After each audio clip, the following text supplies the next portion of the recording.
Es un convenio que va a permitir a los estudiantes de esa universidad de venir a pasar un tiempo en el marco de la formación de la maestría europea en negocios y administración de empresas y naturalmente de manera reciprocada que los estudiantes nuestros también tengan la oportunidad de venir pasar un tiempo que es un semestre o 2 semestres acá.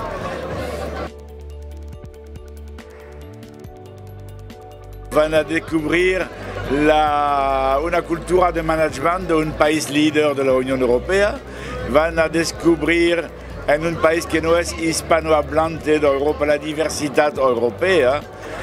Van a descubrir la diferencia entre la cultura de melting pot norteamericana y la cultura de diversidad y de mosaica europea. Y eso me parece, bueno, una extraordinaria oportunidad para familiarizarse con realidades que no son exactamente las de acá.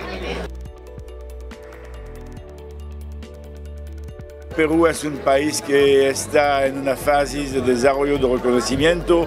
Eso concretamente se ve en un punto particular que ayer, viniendo de Francia, yo vení con un vuelo directo de Air France que hace muchos años se había suspendido.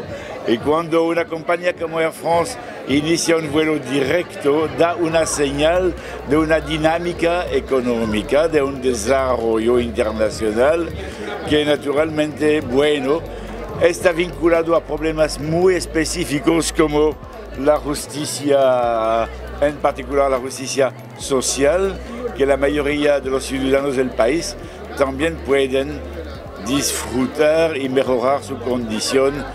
También por eso pienso que hay una cooperación entre la Unión Europea y ustedes. Eso empieza a la universidad.